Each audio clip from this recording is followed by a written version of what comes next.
Well, collectors, here we are again. What is this, 886? When am I ever gonna die? I'm just kidding. It's your boy, Will, the military idiot. And we had to bring out the exclusive. This actually has an RZM tag on the back of it, but I don't want to flip it over because it's so fragile. This is a real deal from the, the Berghoff dining room table, yeah. Anywho, this bayonet here is actually something special and pretty rare. It is a Horster double date. Dun, dun, dun, dun. Now, let's just take a look at the exterior for a second.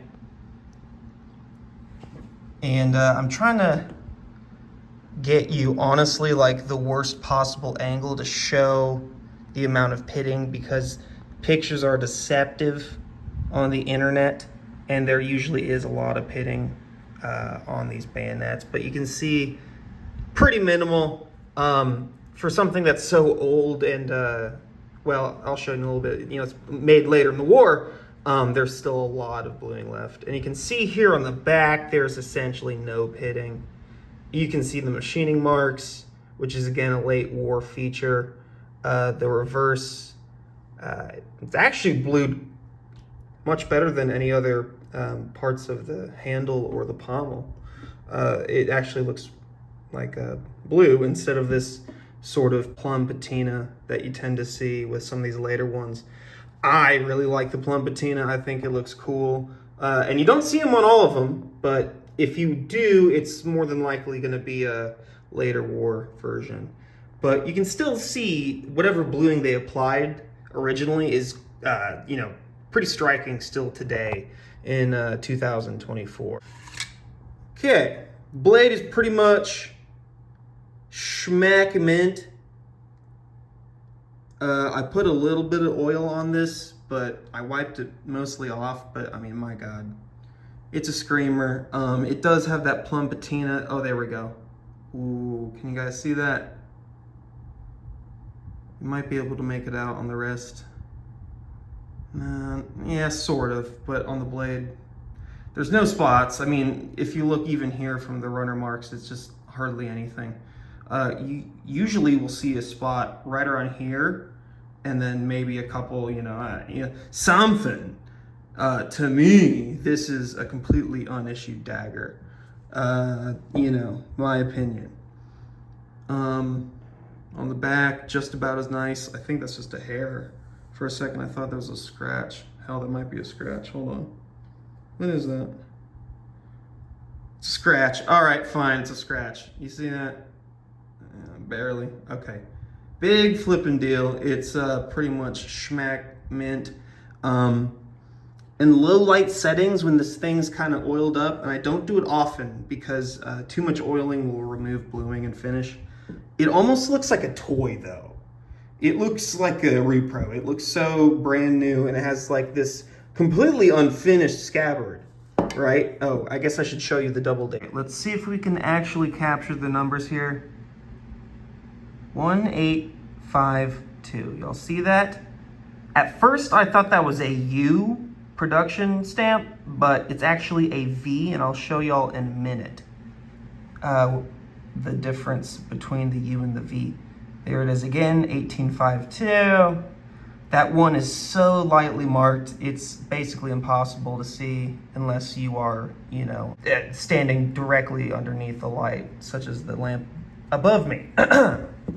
So, however, we flip it over, 43 ASW, that is Horster. That's the code for Horster. Probably the most common manufacturer of bayonets at the time. But you see 44 ASW. I may have said 44 here. It's a 43, 44, okay? That's the double date. And with this production block, I really didn't actually know where to start. I'll be completely honest. This whole deal came to me with a tiger dagger that I had that was in honestly rather poor condition. It was a late war one, and I was offered this as a trade, and you guys know how much I love K-98s. So I jumped all over it, didn't think twice about it. Actually, I did think twice about it. Let me show you what I'm talking about. So this is an amazing resource if y'all like bayonets like I do. Okay, K98.free.fr. And this is basically a user uploaded registry. Starting here, you know, with the early 1934 K-dates, super rare stuff, basically going throughout the full 12 year, or I guess 11 years technically, right? So, let's see, 43 double date. So it says NA, but what you're gonna see, guys, is gonna be 44 on the scabbard and 43 on the blade, okay? 43, there it is. This is the only V that I could reference, right? So let's see, I have it up here. Notice the curly Q, wait, is that correct? Sorry, this is the right one.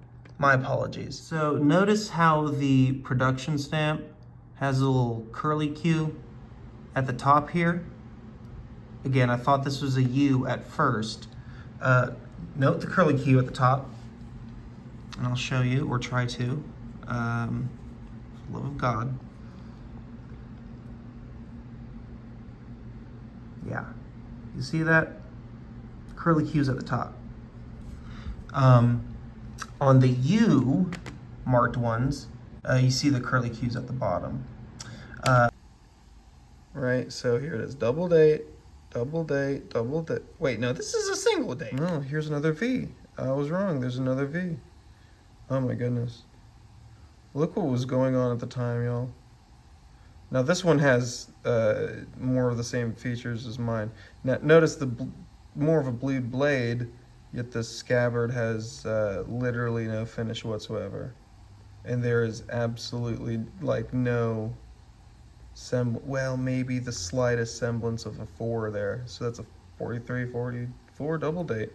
And those are all the pictures, but yeah, you can see that one looks a lot more like mine, you know, for sure. I have no clue what happened with this.